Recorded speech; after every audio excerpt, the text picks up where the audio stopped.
Soy Fernando Díaz Villanueva, hoy es 6 de julio de 2022 y esto es La Contracrónica.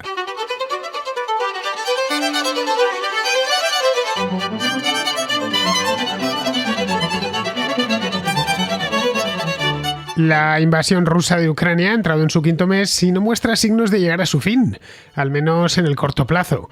El ejército ucraniano, mucho más móvil y combatiendo en casa, consiguió imponerse durante los 2 primeros meses de la guerra.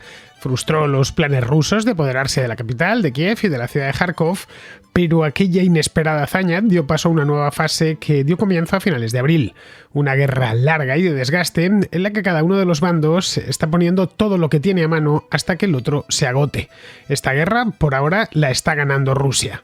A lo largo del mes de junio, el ejército ruso ha tomado la ciudad de Severodonetsk y tiene prácticamente controlada, si no totalmente controlada ya, la de Lysychansk y avanza hacia Mykolaiv. En breve, toda la provincia de Lugansk estará ocupada por los rusos. El gobierno ucraniano se lamenta, arguyendo que los rusos les superen en número y sobre todo en armamento. Les falta munición y cada día pierden cientos de hombres. La parte positiva de esta historia es que el avance ruso es lento y muy costoso. Si Ucrania se asegura el apoyo occidental en cantidad y calidad suficiente, están todavía a tiempo de frenar a los rusos y convertir esta guerra en un problema dentro de la propia Rusia. De primeras, una guerra larga y de desgaste es lo que le viene bien al Kremlin. Rusia es más grande, está más poblada y tiene muchos más recursos a su disposición. Los rusos, además, parecen dispuestos a emplear toda su potencia de fuego, a aterrorizar a la población civil y, si fuese necesario, a imponer ciertos sacrificios a los propios rusos para salvar el honor nacional. Pero la guerra no tiene por qué librarse en estos términos. Ucrania tiene acceso al arsenal de la OTAN que está llegando ya y que, debidamente operado, les permitirá como mínimo frenar el avance ruso e incluso hacerles perder territorio en algunas posiciones comprometidas, tal y como vimos la semana pasada con la isla de las Serpientes en el Mar Negro, que Ucrania recobró empleando armas occidentales. Pero eso solo sucederá si Occidente mantiene su compromiso con Ucrania. Esto no depende tanto de sus gobiernos en última instancia como de la opinión pública occidental, que ya está perdiendo el interés, ha perdido en buena medida el interés sobre lo que pasa en Ucrania. Esa es una de las bazas de Vladimir Putin, es decir, que Occidente se despreocupe y asuma la victoria rusa como un mal menor. Luego ya se encontraría el modo de firmar una paz más o menos precaria, pero que acabase de una vez por todas con los problemas de suministro de gas que afligen a Europa desde hace ya meses. La tentación está ahí y en Ucrania son perfectamente conscientes de que sus socios podrían sucumbir ante ella. Entre tanto, solo les queda resistir y solicitar a diario nueva ayuda, tratando de hacer ver que la suerte que corra Ucrania irá pareja a la del resto del continente.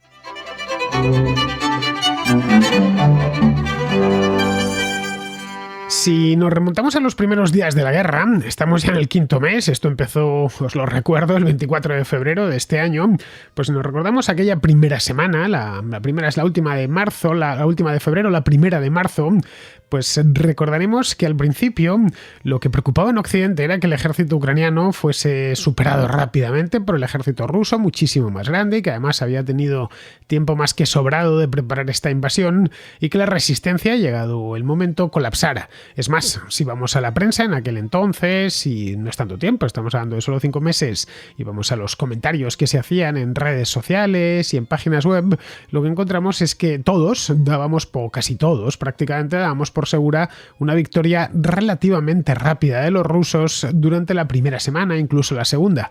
Luego a partir de ahí ya se vio que no iba a ser tan fácil. Ahora la cuestión es diferente. Ahora se teme que Ucrania lo que no pueda es librar una guerra de desgaste sostenida en el tiempo. Y estamos hablando de meses, muchos meses, quizá, y algunos ya están hablando también de que esto podría llegar a durar 2 o 3 años. En una palabra, que Ucrania se termine quedando sin soldados, que se termine quedando sin municiones, que su economía se derrumbe por completo y no puedan sostener el esfuerzo de guerra, que la moral decaiga, la moral de los propios ucranianos, especialmente los que están en el frente, y con ella, pues obviamente, si decae la moral, decae también la voluntad de luchar. Y aunque uno tenga muchas armas y muchas municiones, si esas armas no se quieren utilizar y esas municiones no se quieren disparar, no sirve absolutamente de nada tenerlas. Un conflicto prolongado está también poniendo a prueba la voluntad de los aliados occidentales, que hasta ahora se las han visto relativamente felices, comprobando especialmente desde mediados de marzo cómo Ucrania tiene voluntad de resistir, y no solo voluntad, sino que también lo está haciendo, de manera muy valiente, por cierto.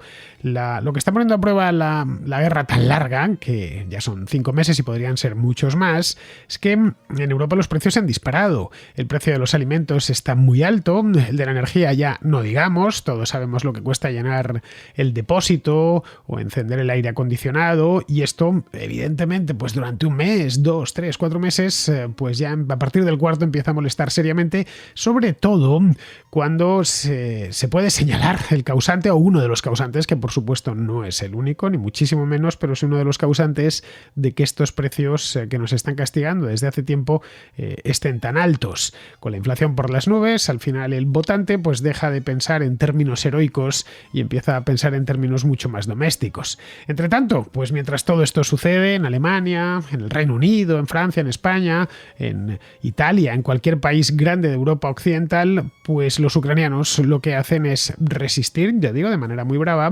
pero pedir más dinero y más armas. Una guerra larga está, en definitiva, tensando la cuerda a ambos lados.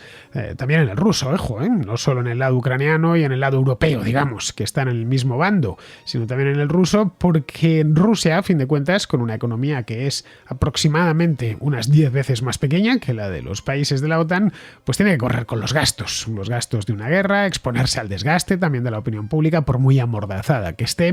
Está silenciada, esto lo sabemos, os comentaba ayer que llamar a la guerra de Ucrania por su nombre, es decir guerra dentro de Rusia, uno se expone a 15 años de cárcel. Vamos, que si la contracrónica, en lugar de hacerse en Madrid, se hiciese en Moscú, no podría decir guerra, tendría que estar hablando continuamente de operación militar especial, porque de lo contrario, esa misma noche, o quizá al rato, vendría algún agente del GRU a detenerme y tendría un proceso y un pleito bastante duro. Siendo extranjero, quizá se limitaban a deportarme y poco más, y tendría que venir a hacer la contracrónica a España. Pero vamos, para que nos hagamos una idea de hasta qué punto está la opinión pública silenciada. Pero vamos, no sabemos hasta cuándo los rusos van a seguir tragando con esto. Desde hace 2 meses el ejército ruso avanza. Si nos vamos al campo de batalla, esto están gracias a las redes sociales, y las redes sociales tienen cosas malas, pero también algunas cosas muy buenas, y hay cuentas de Twitter en las que se puede ver, hay una concretamente en la que se puede ver el estado del frente todos los días. Esto se hizo ya con la guerra de Siria, era una cuenta muy útil, por cierto, hace unos años, pues están haciendo exactamente lo mismo con la guerra a Ucrania. Y la verdad, para los que nos dedicamos al análisis político o geopolítico, pues nos viene muy bien, porque sabemos exactamente dónde está el frente, ¿no? Lo que se observa a lo largo de los últimos 2 meses y medio, es que el ejército ruso va avanzando, pero lo hace muy lentamente, exasperadamente lento. Hay días en los que no se avanza nada, otros días en los que se avanza muy poquito, parece un poco casi la Primera Guerra Mundial. Bueno, no tan lento, porque allí se atrincheraron y estuvieron años, pero que realmente los avances son muy lentos. Se ordenó en su momento, hace no mucho, el mes pasado, al ejército ucraniano que se retiraran de la ciudad de Severodonetsk, simplemente porque no podían defenderla, y eso puso a las tropas rusas pues a un paso de controlar toda la provincia de Lugansk. La provincia de Lugansk es una de las que forma la región del Donbass, junto a la de Donetsk. La superioridad militar rusa, quiero decir, está machacando a las posiciones ucranianas, que están sensiblemente peor armadas. El gobierno de Zelensky asegura que están perdiendo ahora mismo unos 200 hombres al día. Eso es una auténtica barbaridad, porque claro, podemos pensar que 200 hombres son pocos, pero esto es todos los días. Si una semana, o 2 semanas, 3 semanas, un mes, etcétera. Estamos hablando de miles y miles de soldados, y sobre todo los que pierden la vida, por regla general, son los mejor entrenados, lesionados y los que están, pues eso, precisamente en el frente. A mediados de junio, el gobierno ucraniano informó que habían perdido ya 1.300 vehículos blindados, 400 tanques y 700 sistemas de artillería. Esto es mucho más de lo que se pensaba en Occidente. Algunas de las mejores unidades del ejército ucraniano han sido completamente destruidas y hace solo unos días, estos son unos informes de la inteligencia británica que decían que se están ya produciendo en algunos puntos del frente deserciones del lado ucraniano. Vamos, que la cosa no está para tirar cohetes y perdonad por la metáfora, pero es que me venía a huevo directamente. Bien, esto a Rusia también le está costando lo suyo, no pensemos que es ni mucho menos un desfile militar, su avance es lento, su avance es costoso, los nuevos reclutas rusos reciben apenas unos días de entrenamiento rápido antes de ser enviados al frente, la moral es baja, según parece, les ha costado, de hecho, vamos a los hechos, no a las suposiciones, les ha costado 2 meses tomar 2 ciudades de pequeño tamaño, como es Severodonetsk, una ciudad que yo desconocía de su existencia hasta que entró en esta guerra. Severodonetsk tenía, antes de la guerra, unos 100.000 habitantes, luego no es una ciudad grande, y luego la otra es Sloviansk, que es un poquito más grande, pero mucho más, tenía unos 110.000 habitantes. Eso sí, Rusia tiene mucha munición, muchísima, y muchísimo equipo también sobre el terreno.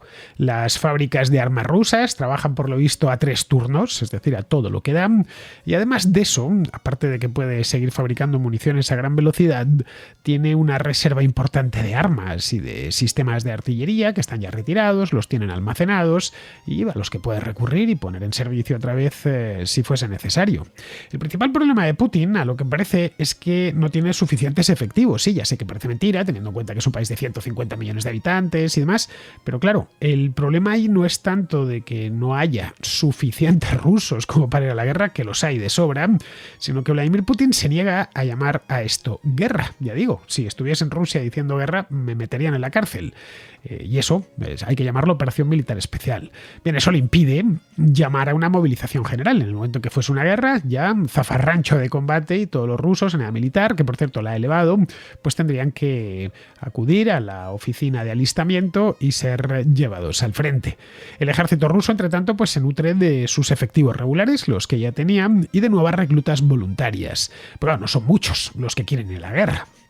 Vamos a tratar de meternos en la piel de un moscovita o de alguien de Ekaterimburgo, qué sé yo, de cualquier ciudad de Rusia, ¿no? De Kaliningrado. Un chico de 25 o bueno, un hombre ya de 45 años maduro que puede ir a la guerra y no, la verdad es que no parece el destino más atractivo, sobre todo teniendo en cuenta que la guerra pues no está siendo un desfile militar, está siendo costosa, está muriendo mucha gente, no parece que sea la mejor manera de emplear tu vida, ir a la guerra. Por lo tanto, los reclutas no llegan fácilmente, así que se les está ofreciendo salarios más altos y se ha elevado la edad máxima para ingresar en el ejército. Antes eran 40 años y ahora son 65 años.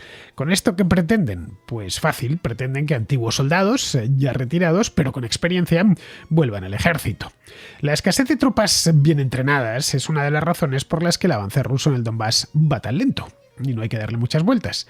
Ucrania, a pesar de tener una población sensiblemente más pequeña, tiene una mayor cantidad de reclutas motivados, lo cual tampoco es extraño. Los ucranianos están defendiendo su propia tierra y cualquiera de su país lo defiende con muchas más ganas que un soldado que está invadiendo el país vecino. Entrenarlos sigue constituyendo un cuello de botella para los ucranianos, porque muchos de ellos, la mayor parte de ellos, no se dedicaban al ejército, estaban pues haciendo otro tipo de trabajos y han tenido que movilizarse y recibir entrenamiento militar. Esto os lo contaba en una contra de hace un tiempo, ¿no? Que formar a un soldado moderno no basta con darle un fusil y mandarle al frente. Necesitas solo enseñarle a utilizar ese arma de asalto, y ya lleva un tiempo. Pero vamos, esto podría superarse con ayuda occidental si es que llega a tiempo.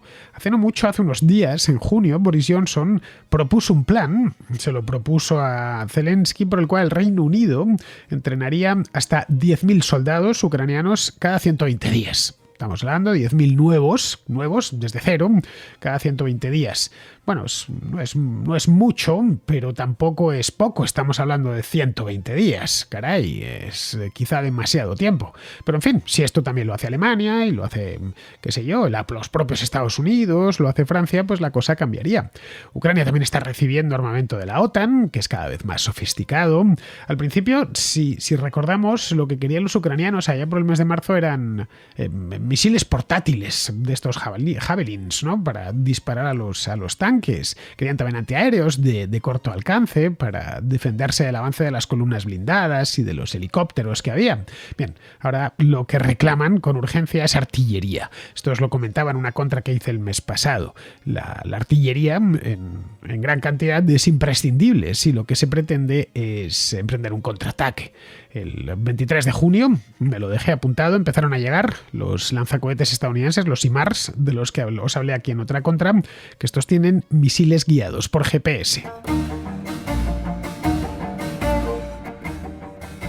Si la ayuda occidental llega en cantidad suficiente, Ucrania podría detener el avance ruso y pasar al contraataque antes de que llegue el invierno. Esos son los cálculos que tiene el propio gobierno ucraniano. Hay informes de inteligencia que dicen que si todo sale como lo tienen previsto, pues el punto dulce para Ucrania sería a finales de octubre, aproximadamente, cuando su reserva de armas occidentales debería estar ya en su punto máximo. Ahí es donde deberían atacar, hacer retroceder a los rusos a sus posiciones del 24 de febrero y luego pues ya tratar de buscar un acuerdo de paz, pero claro, desde una posición de fuerza. Bien, esa es la teoría. Ya veremos si encaja luego con la realidad. En la guerra, como en la vida, se hacen muchos planes que luego o salen mal o directamente no salen. A mí personalmente me parece un escenario muy optimista, según están las cosas. El ejército ucraniano, por lo visto, ha gastado ya la mayor parte de la munición disponible y sin capacidad de fabricarla y de reponerla, por lo tanto, pues dependen de la ayuda externa. Los últimos enfrentamientos han consistido esencialmente en bombardeos de artillería muy intensos que consumen cantidades ingentes de munición. Rusia de munición anda muy sobrada. Se cree que tiene tal cantidad, de esto lo leí el otro día y me llamó muchísimo la atención, tiene tal cantidad de reservas de munición que dispara en 2 semanas el ejército ruso el equivalente a la producción anual de obuses de Estados Unidos. Claro, Estados Unidos no tiene configurada su economía ahora para una economía de guerra, por lo tanto podría cambiarla, pero hoy por hoy. Esto ya nos dice que los países de la OTAN tendrán difícil, al menos a corto plazo, mantener el suministro de proyectiles. Es más, los aliados de Ucrania ya han entregado una gran parte de sus existencias de ciertas armas. Se cree que los 7.000 lanzadores antitanque, estos de los que os hablaba hace un momento, los Javelin, que Estados Unidos ha enviado a Ucrania, representan alrededor de 1/3 de su inventario total. Claro, Estados Unidos no está en ninguna guerra, pues tiene un inventario limitado. Los ejércitos occidentales, además, pues no quieren que sus propios suministros militares se agoten, como es lógico, por si acaso, según está el tema, pues al final no vaya a ser que se tengan que defender ellos mismos. Así que, aunque Estados Unidos y Europa, con economías mucho más grandes y más eficientes que la rusa, podrían producir todo lo que Ucrania necesite, su producción de municiones y de armamento, especialmente de pequeño armamento, no se va a duplicar de la noche a la mañana. Podrían hacerlo, pero esto requeriría cierto tiempo.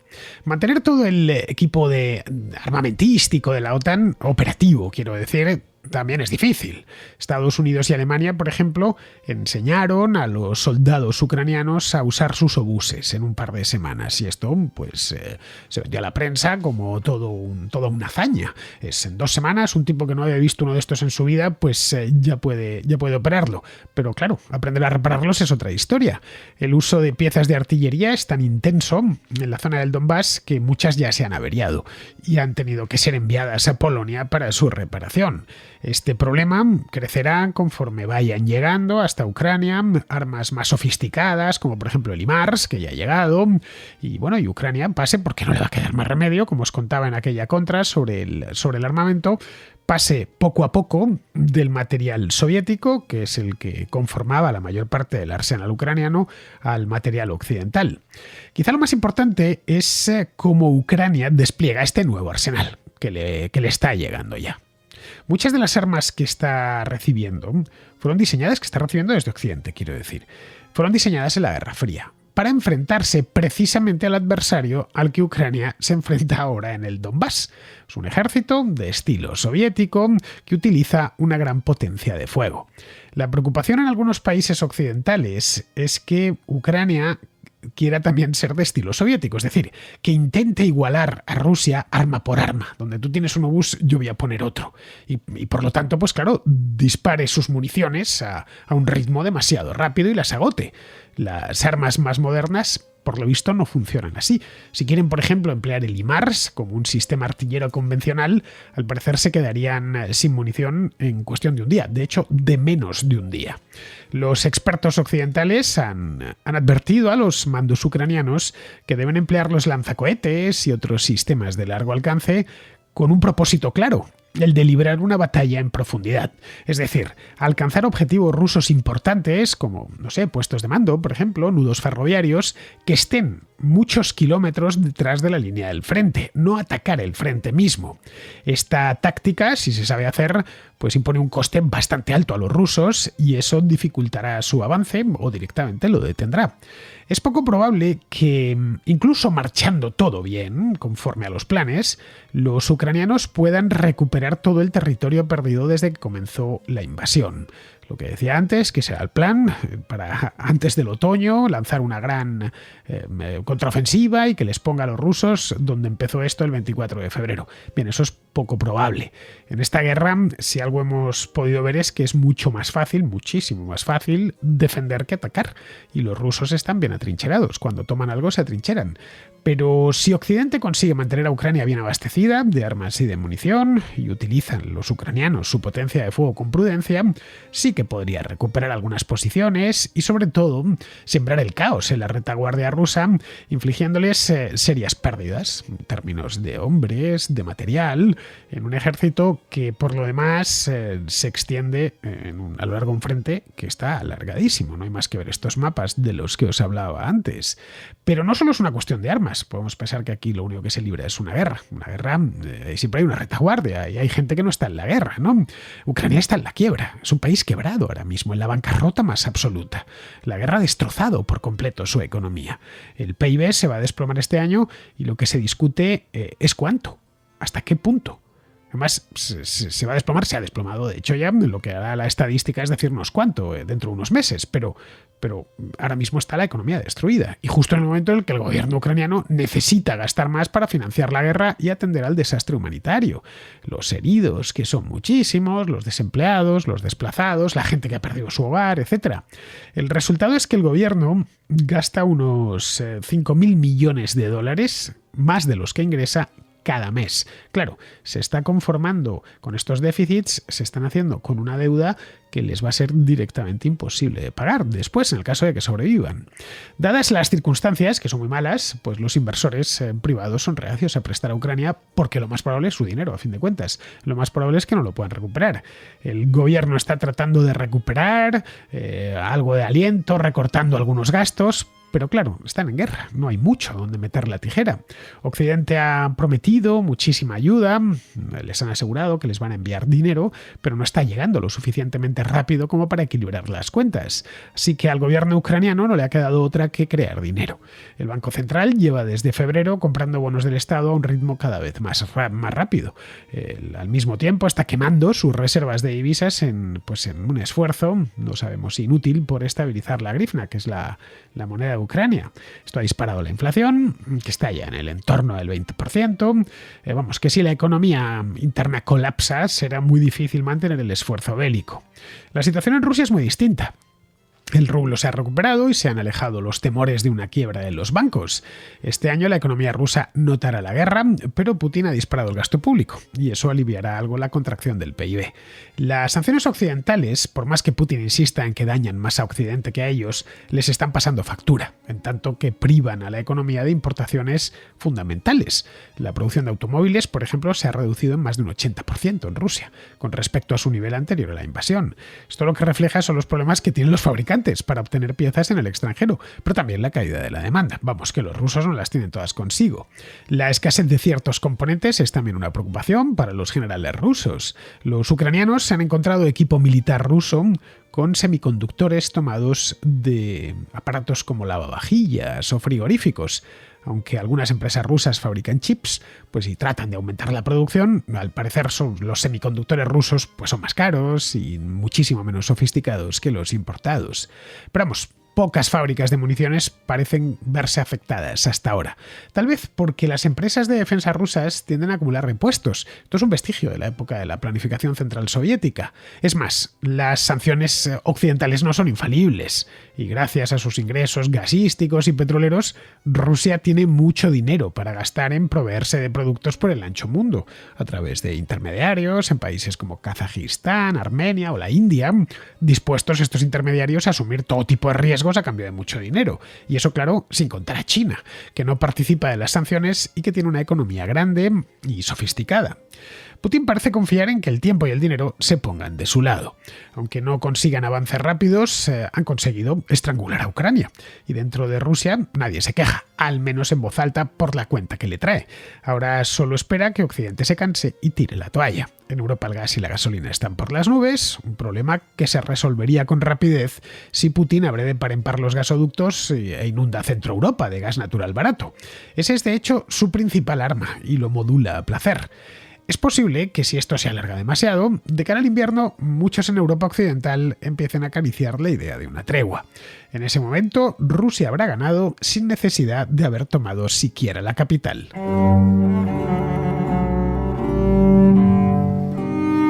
Vamos con la contrarréplica. Empezamos con Laura, que trae de nuevo el tema de la enseñanza de historia, esta vez en lo relacionado con la visión que tenemos de Al-Ándalus. Te mandaba este audio en relación con la última contrarréplica y contrahistoria que has hecho junto con Javier Rubio y Alberto Garín, que ha estado muy bien relacionada con el sistema educativo. Estuve presente en la contrarréplica en directo en Twitter. Mi nombre es Libemis, pero tengo bastante poquita actividad. Intenté participar, pero ya habría mucha gente delante. Total, que estuve cuando os pillé, me puse a buscar los cuadernos de mi hijo, porque recordaba, me daba la sensación, no sé si de cuando él estaba estudiando la Edad Media, primero la parte de Al-Ándalus y luego la Reconquista, me da la sensación de que en el libro de texto se idealizaba mucho Al-Ándalus. ¿Sabes? Cuando miraba esos textos me daba sensación de que los idealizaban en el sentido en el que los mostraban como una sociedad muy, muy, muy tolerante, ante la diversidad y tal, y que luego en la Reconquista los cristianos pues eran todo lo contrario, ¿no? Y no sé, intenté buscar el libro, pero no lo he encontrado porque debe ser que como lo van heredando. Lo que sí me he encontrado es el cuaderno de actividades, ¿no? Y bueno, te voy a leer, por ejemplo, una pregunta que le hacen. Está en inglés porque él da social science en inglés. Esto es un tema aparte, ¿no? Pero bueno, la cuestión es que le decían, el ejercicio, además le preguntaba en concreto, compare how Al-Andalus treated Jews, Muslims and Christians to how Christians did.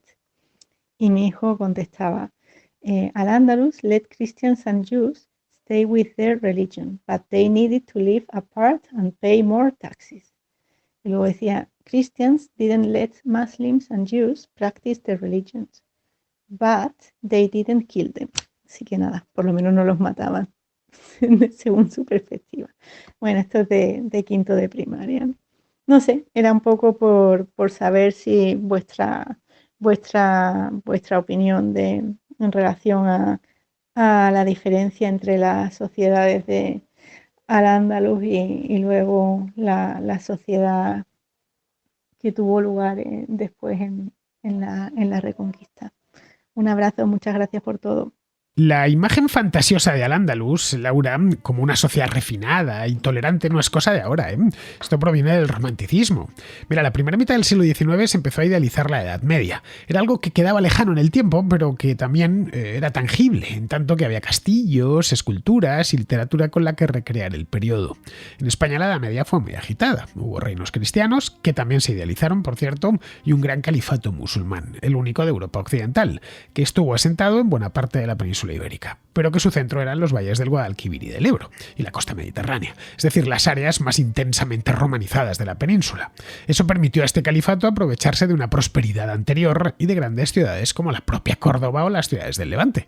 El califato en el siglo X era una de las zonas de Europa occidental más avanzadas y refinadas, pero es que 8 siglos antes, en el siglo II después de Cristo, en tiempos de Adriano, provincias como la Bética o la Lusitania figuraban también entre las más avanzadas y ricas de la parte occidental del imperio. En fin, ahí tenemos la Córdoba romana, de Morades, Emérita Augusta, como prueba de la prosperidad de la Hispania romana, más concretamente de la parte meridional y oriental de la Hispania romana. Bien, eso fue lo que continuó al Andalus y luego posteriormente el Reino de Castilla. Pero en el siglo XIX, con esas querencias medievalizantes, se construyó una imagen mítica de Al-Ándalus, hasta convertirlo en algo parecido a un paraíso perdido en el que proliferaban los poetas, los músicos, los astrónomos, lo cual es cierto, hubo mucho de todo. Al-Ándalus hace 1000 años era especialmente rico y refinado, pero claro, tan cordobés era Maimónides como Séneca, aunque le separan 1000 años. Bueno, voy más lejos. Tan cordobés era Séneca como Maimónides como Luis de Góngora. Córdoba, como Andalucía en general, siempre ha sido muy refinada, porque aquel lugar del mundo, bien, que os voy a contar, está bendecido por la naturaleza. Es decir, que en cualquier periodo histórico, desde los antiguos íberos, siempre ha proporcionado lo mejor. Así que no pienses que eso de la idealización de Al-Ándalus es de ahora. Tiene como 200 años de antigüedad y seguirá siendo idealizado porque es común que eso se haga con los imperios desaparecidos, especialmente cuando esos imperios se pueden releer en clave contemporánea, que es lo que muchos han hecho con el Califato de Córdoba. Bien, seguimos con Quique, un profesor de educación secundaria de Galicia, que nos da más pistas sobre esto de la educación.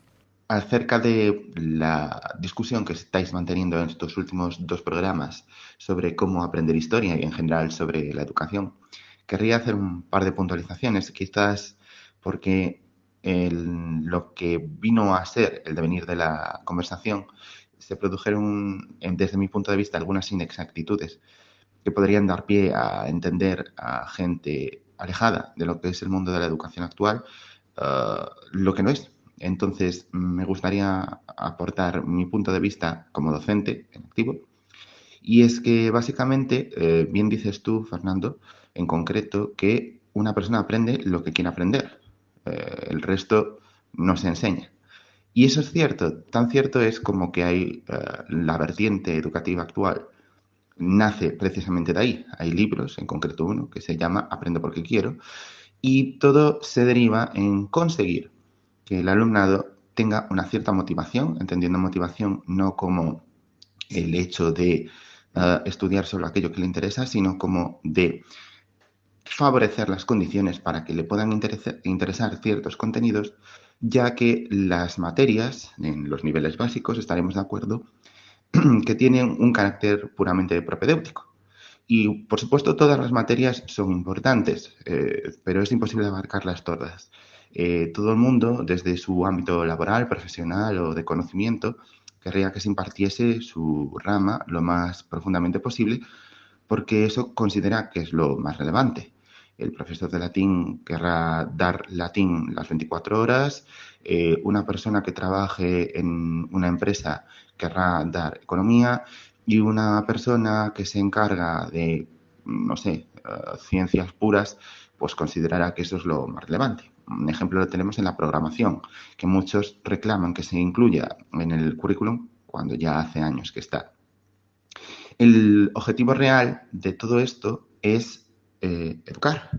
Educar a través de una serie de saberes que no se reducen a los contenidos, y ese es el gran error que se comete en general, sino que los contenidos son la excusa para alcanzar esos saberes. Pongo un ejemplo. Lo que pretendemos al acabar una cierta etapa educativa es aprender a leer, ¿no es cierto? Pero no aprender a leer novela o no aprender a leer un periódico, sino aprender a leer como concepto. El periódico, la novela, un ensayo, eso sería el contenido.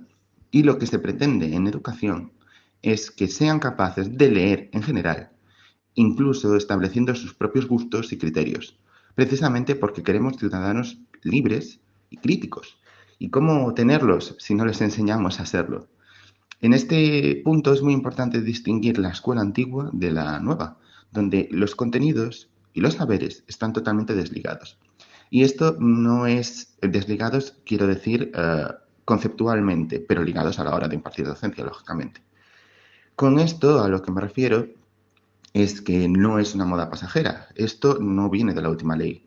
Esta evolución parte de las competencias clave, que es una directiva de la Unión Europea basada en los criterios de la OCDE y que viene todavía más atrás de los orígenes del diseño universal de aprendizaje basados en los años 80 en arquitectura accesible para todo tipo de personas. Ese es el origen. ¿Con esto qué quiero decir? Que la politización existe, es cierto, eso es inevitable en cualquier ley, pero lo importante es que los saberes están bien marcados. Los contenidos entran dentro de la libertad de cátedra de un profesor, hasta cierto punto, como es lógico, y un docente durante la impartición de las clases puede regular estos contenidos. Preponderan más, menos o poder incluso incluirlos, que siempre hablamos como de esto es lo que hay que dar, esto es lo que hay que dar. Y en ese sentido el nuevo currículum da una mayor apertura. Después aún viene la transposición autonómica, que en muchos casos desmonta cierta politización del currículum.